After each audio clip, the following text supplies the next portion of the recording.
নমস্কার, আমি শেফ সুদীপ্ত আর আপনাদের সবাইকে স্বাগত জানাই আমার চ্যানেল কুইজিন লাভার্সে। আজকে একটা ভীষণ অপূর্ব বাঙালি প্রিপারেশন আমরা শুরু করব, যার নাম হচ্ছে চিকেন ডাক বাংলো। চলুন শুরু করা যাক। আর এই রান্নাটা করতে করতে আমরা এই রান্নার কিছু গল্প, কিছু টিপস যেগুলো দিতে থাকবো। আপনারা ভিডিওটা পুরো দেখুন, দয়া করে স্কিপ করে দেখবেন না, তাহলে হয়তো অনেক কিছু মিস করে যেতে পারেন। ভিডিওটা পুরো দেখুন, বাড়িতে খাবারটা বানান এবং বানিয়ে নিশ্চয়ই কমেন্টে কিন্তু লিখবেন কেমন রান্নাটা আপনাদের লেগেছে। চলুন শুরু করা যাক।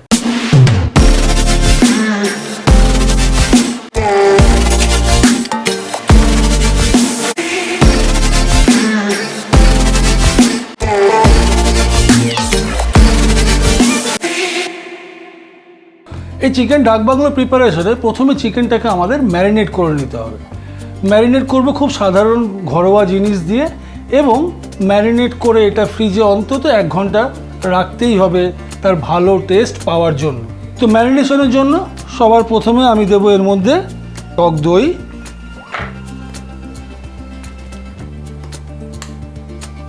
আর দেব অল্প হলুদ আর সামান্য নুন। তো হলুদ, নুন আর টক দই আমরা চিকেনের মধ্যে দিয়ে দিয়েছি। এবার এটাকে ভালো করে মিশিয়ে দিই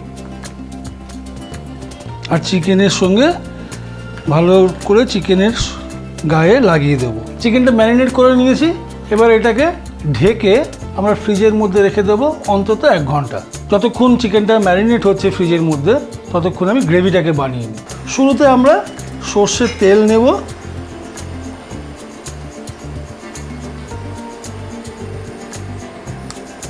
আমি সর্ষের তেল দিয়ে কুকিংটা করছি, আপনারা যদি চান রিফাইন্ড অয়েলও ব্যবহার করতে পারেন। তবে বাঙালি আইটেমে একটু সর্ষের তেল দিলে পরে তার যে স্বাদটা আসে সেটা হয়তো রিফাইন্ড অয়েলে পাওয়া যেতে পারে। তেলটা আমার গরম হয়ে গেছে, এবার আমরা ফোড়ন দিয়ে দিই। ফোড়নে আমরা দেব দারচিনি, এলাচ, লবঙ্গ, জিরে, তেজপাতা আর একটা শুকনো লঙ্কা। ফোড়নটা যখন হয়ে যাবে তখন আমরা দেবো এর মধ্যে কুচনো পেঁয়াজ, চপড অনিয়ন।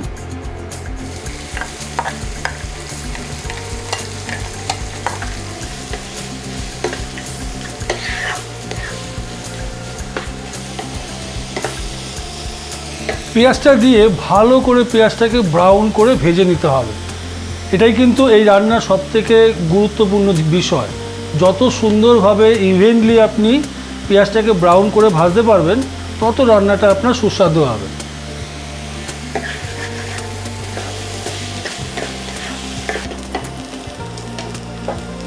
পেঁয়াজটা মোটামুটি লাল হয়ে গেছে, ভাজাটা যেটা আমরা চাইছিলাম। তো এই অবস্থায় আমরা এতে দিয়ে দেবো আদা রসুনের পেস্ট। দিয়ে দিলাম। আদা রসুনের পেস্টটাকে দিয়ে ততক্ষণই আমরা রান্না করব যতক্ষণ না আদা রসুনের একটা কাঁচা গন্ধটা পুরো সম্পূর্ণ বেরিয়ে যায়।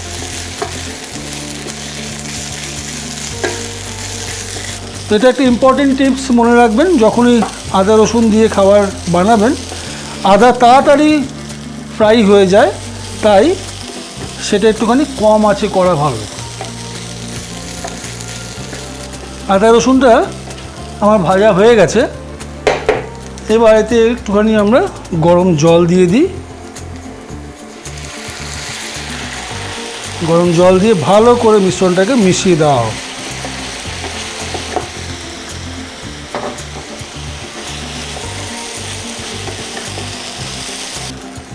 এবার এতে আমরা দেব গুঁড়ো মশলা, হলুদের গুঁড়ো, কাশ্মীরি লঙ্কার গুঁড়ো, লাল লঙ্কার গুঁড়ো, জিরের গুঁড়ো আর ধনের গুঁড়ো দিয়ে এই মিশ্রণটাকে আমরা ভালো করে মিশিয়ে দিই।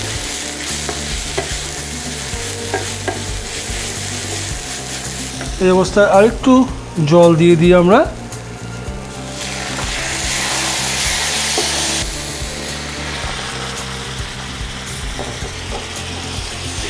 জল দিয়ে ভালো করে মিশিয়ে এবার এর মধ্যে দেব আমরা নুন। একটু নুন দিয়ে দিই।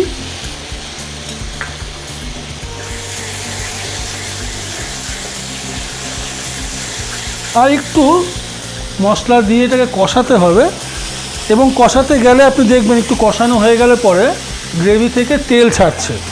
যখন গ্রেভি থেকে তেল ছাড়া শুরু হয়ে যাবে তখনই আমরা নেক্সট ইনগ্রেডিয়েন্টটা এর মধ্যে দেব। তো আমার অলরেডি এখান থেকে দেখুন তেল ছাড়া শুরু হয়ে গেছে। তো এতে আমি এবার দিয়ে দেব ফ্রেশ টমেটো পিউরি, মানে কাঁচা টমেটো ঘরে কেটে সেটাকে মিক্সিতে আপনি বেটে নেবেন। আবার একটু কষাতে হবে, ততক্ষণই কষাবো যতক্ষণ না গ্রেভি থেকে তেল বেরোচ্ছে।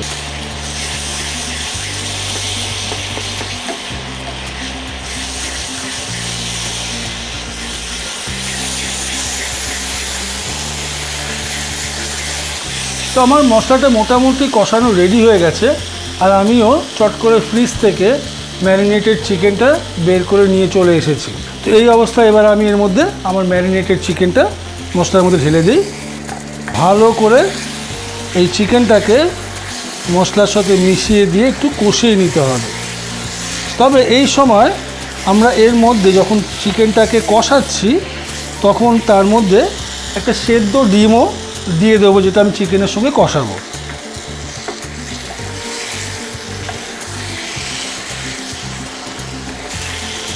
আমার কিন্তু চিকেনটা গ্রেভির মধ্যে কষানো হয়ে গেছে। আপনারা দেখতেই পাচ্ছেন চিকেনের রঙটা একটু সাদাতে ধরনের চলে এসছে। এই অবস্থায় আমরা এর মধ্যে একটু জল দিয়ে দেব, গরম জল দিয়ে দিই।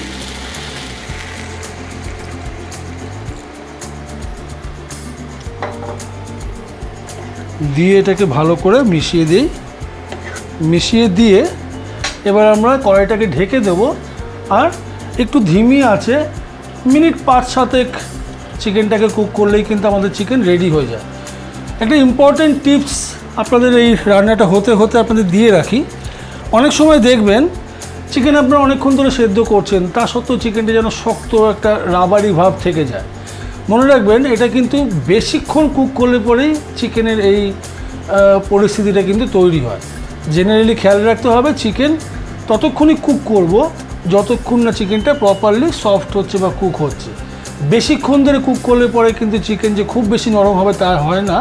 জেনারেলি চিকেনের নেচার হচ্ছে যদি বেশি সেটা সেদ্ধ করা হয় সেটা কিন্তু অনেক সময় শক্ত হয়ে যায়। আর আরেকটা উপায় যেটা, চিকেনটা ম্যারিনেট করে আপনারা ঘন্টাখানিক রেখে দিন, তাতেও চিকেনটা কিন্তু খুব তাড়াতাড়ি সেদ্ধ হয়ে যাবে আর রান্নাটা কিন্তু খুব সুস্বাদুও হবে। চিকেনটা প্রায় আমি 10 মিনিট ধরে ঢেকে বারবার করে জল দিয়ে এটাকে আমি কষিয়ে রান্না করছি।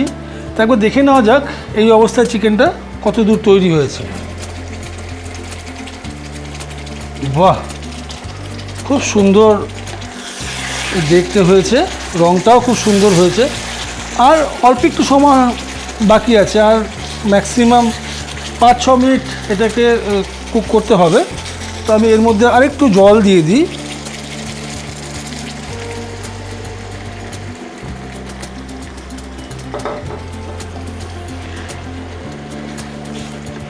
ভালো করে মিশিয়ে আবার ঢেকে দেব, আর মিনিট 5 চিকেনটা কুক করলে পরেই আমাদের চিকেন ডাক বাংলো রেসিপিটা তৈরি হয়ে যাবে।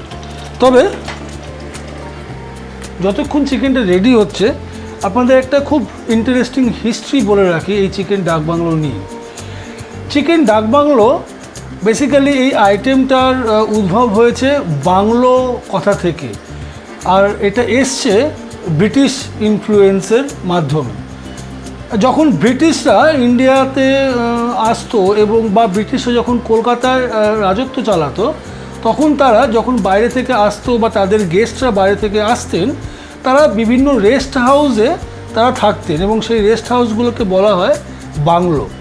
আর অনেক সময় কি হতো যে এখন আমাদের বিভিন্ন রকম চিঠিপত্র আমরা ইমেল বা পোস্ট অফিসের থ্রু দিয়ে না পাঠিয়ে আমরা বেশিরভাগই হয়তো ইমেল করি, কিন্তু সেই সময় আমাদের বেশিরভাগ চিঠিপত্র আসতো কিন্তু ডাকের মাধ্যমে। তো ওই ডাক যারা নিয়ে আসতো, ওই চিঠিপত্র যারা নিয়ে আসতো, সেই ব্যক্তিরাও কিন্তু ওই ডাক বাংলোতেই যখন এক জায়গা থেকে আরেক জায়গায় ট্রাভেল করতো তারা সেখানে স্টে করতো। তো তার থেকেই এই ডাক বাংলো প্রিপারেশন নামটা এসছে। এবং যখন কলকাতাতে ব্রিটিশ সাহেবরা বা তাদের আত্মীয় পরিজনরা এসে থাকতো, তারা এই চিকেন প্রিপারেশনটা ইন্ডিয়ান স্পাইসেস দিয়ে চিকেন প্রিপারেশন তারা খেত এবং বাঙালি স্টাইলে সেটা তৈরি করা হতো। এবং তার থেকেই এই প্রিপারেশনটার নাম চিকেন ডাক বাংলো এসছে। প্রথমে এটা কলকাতার মধ্যেই সীমাবদ্ধ ছিল এবং তারপরে এটা কিন্তু আস্তে আস্তে সারা ভারতবর্ষের বিভিন্ন প্রান্তে ছড়িয়ে পড়েছে এবং এটা একটা ফেমাস চিকেন প্রিপারেশনের মধ্যে কিন্তু গণ্যমান্য করে ধরা হয়। এবং এটা কিন্তু এখন একটা one of the best preparation রেস্টুরেন্টের জন্য। তো আমি কিন্তু আপনাদের সেই রেস্টুরেন্ট স্টাইলেই চিকেন প্রিপারেশনটা বানাচ্ছি। আপনারা যদি মনে করেন একদম টিপিক্যাল বাঙালি স্টাইলে বানাবেন, তাতে কিন্তু আপনারা এর মধ্যে আলু দিতে পারেন। বড় বড় করে আলু কেটে সেটাকে ভেজে কষিয়ে যেরকমভাবে চিকেনটাকে রান্না করা হলো আপনারা সেভাবেই রান্না করবেন। আর যদি একদম রেস্টুরেন্ট স্টাইলে বানাতে চান তাহলে পরে আলুটাকে না দিয়েও আপনি বানাতে পারেন, তাহলে সেটা সম্পূর্ণ রেস্টুরেন্ট স্টাইলেও তৈরি হবে। যেটা আপনারা পছন্দ করেন আপনারা সেটাই করবেন, তবে করবেন অবশ্যই এবং করে কিন্তু কমেন্ট বক্সে জানাবেন কেমন বানালেন আপনারা। দেখা যাক, আমার তো মনে হয় আমাদের এবার রেডি হয়ে গেছে আইটেমটা।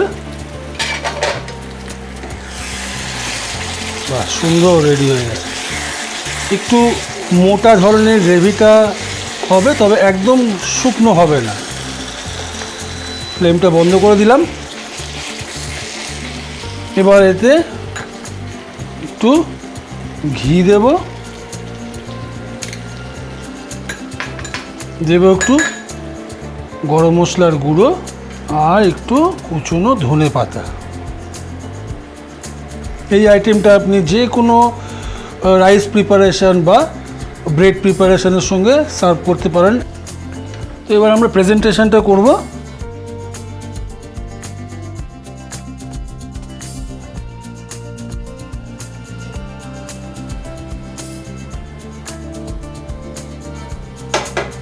আপনারা যদি চান চিকেন ডাক বাংলো যে আমরা ডিমটা দিয়ে চিকেনটাকে কুক করেছি, আপনারা গোটা ডিমটাও সার্ভ করতে পারেন। বা আমি যেটা করেছি দেখতে ভালো লাগার জন্য আমি ডিমটাকে মাঝখান থেকে কেটে দিয়েছি। তো আপনারা ডিমটাকে এইভাবে মাঝখান থেকে কেটে দিতে পারেন, তাহলে দেখতে একটুখানি বেশ সুন্দর লাগবে। আমার চিকেন ডাক বাংলো রেডি হয়ে গেছে খাওয়ার জন্য। আমি তো খাবই, আপনারাও প্রিপেয়ার করে নিজেরাও খাবেন এবং বাড়ির সবাইকে খাইয়ে মন খুশি করুন।